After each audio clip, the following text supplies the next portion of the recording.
3 గ్లాసుల రేషన్ బియ్యం తీసుకున్నాను. చూస్తున్నారు కదా ఈ గ్లాస్తో. ఇందులోనే 1 టీ స్పూను మెంతులు, 1 టీ స్పూను పచ్చిశనగపప్పు వేసుకుంటున్నాను. పిల్లలు ఇద్దరు వచ్చేసి ఒకరు ఇడ్లీ కావాలి అంటున్నారు, ఒకరు దోశ కావాలి అంటున్నారు. సో రెండిటికి వచ్చేలాగా అదే రేషన్ బియ్యంతో అయితే మనము దోశలు చేసుకుంటూ ఉంటాం కదా రకరకాలుగా. దోశలు ఒకటే కాకుండా అదే బ్యాటర్తోనే ఇడ్లీలు కూడా చేసుకునేలాగా పిండి చేసుకుంటున్నాను. ఇంకొక మిక్సింగ్ బౌల్లోకి 1 గ్లాస్ మీద కొన్ని ఎక్కువ వేసుకున్నాను. సో గ్లాస్ ఫుల్గా 1 గుప్పెడన్ని ఎక్కువ వేసుకున్నాను. మినప్పప్పు గుళ్ళు కాదివి, బద్దపప్పు వేసుకున్నాను. గుళ్ళు వేసుకుంటే 1 గ్లాస్ తీసుకుంటే సరిపోతుంది. నీళ్ళు వేసి 1కి 2 సార్లు బాగా కడిగేసి మళ్ళీ నీళ్ళు వేసేసుకొని 5-6 గంటల పాటు నానబెట్టుకుంటే ఇలా నానిపోతుంది. ఇందులోనే నేను కొంచెం అన్నం ఉంది చూడండి, ఇంత ఉంది. గ్లాస్ అయితే ఒక సగం గ్లాస్ అవుతుంది అంతే. ఆ అన్నంని కూడా వేసేసి మొత్తం ఇలాగా గట్టిగా వచ్చేలాగా మిక్సీ పట్టాను. నీళ్ళు ఎక్కువ వేసుకొని పిండి లూజ్ చేసుకుంటే ఇడ్లీ వేసుకోవడానికి కన్సిస్టెన్సీ కరెక్ట్గా కుదరదు. పిండి పొంగితే చల్లకుండా కింద ఒక ప్లేట్ పెట్టేసి నైట్ అంతా వదిలేసాను. చూడండి పిండి ఎంత బాగా పొంగిందో, గిన్నె నిండా వచ్చేసింది.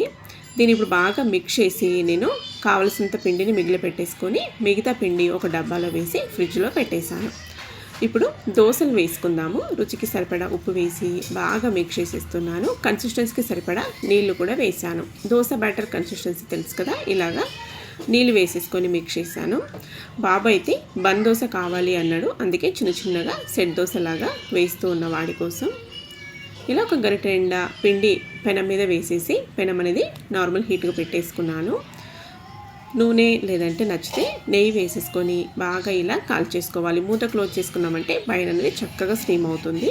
కావాలంటే ఒకే సైడ్ కాల్చుకోవచ్చు, లేదనుకుంటే కూడా 2 సైడ్లు ఇలా కాల్చేసుకోవచ్చు. చూసారు కదా, పంచదార వేయలేదు, ఏమి వేయలేదు, మంచి కలర్తో చక్కగా వచ్చింది. సో ఇది కొంచెం పల్చగా వేస్తున్నాను, చాలా సాఫ్ట్గా వస్తాయి దోశలు. ఇలా వేసేసుకొని సైడ్లకి కావాలంటే మిడిల్లో కూడా వేసేసుకోవచ్చు. నూనె ఎక్కువ ఉంటే టేస్ట్ బాగుంటుంది, కానీ నేను కొంచెం తక్కువ వేస్తాను దోశలకి నూనెని. కర్రీ వచ్చేసి నేను ఇక్కడ చట్నీ చేయలేదు, శనగపిండితో పూరికి కాంబినేషన్గా చేస్తాం కదా, ఆ విధంగా కొంచెం పల్చగా చేశాను. సో కాంబినేషన్ అయితే చాలా బాగుంటుంది. నెక్స్ట్ వీడియోలో అదే పిండితోనే మనము ఇడ్లీలు ఎలా చేసుకోవాలి ఏంటి అనేసి చూపిస్తాను. సో ఈ వీడియోలో ఇలాగా దోశలు అయితే వేశాను. ఇలాంటి మరిన్ని హెల్తీ వీడియోస్ కోసం మన ఛానల్ స్వీటీ కిచెన్ని సబ్స్క్రైబ్ చేసుకొని ఫాలో అవుతూ ఉండండి. అండ్ ఈరోజు అయితే మా బ్రేక్ఫాస్ట్ వచ్చేసి దోశలు. మరి మీరేమేమి తిన్నారో తప్పకుండా నాతో షేర్ చేసుకోండి.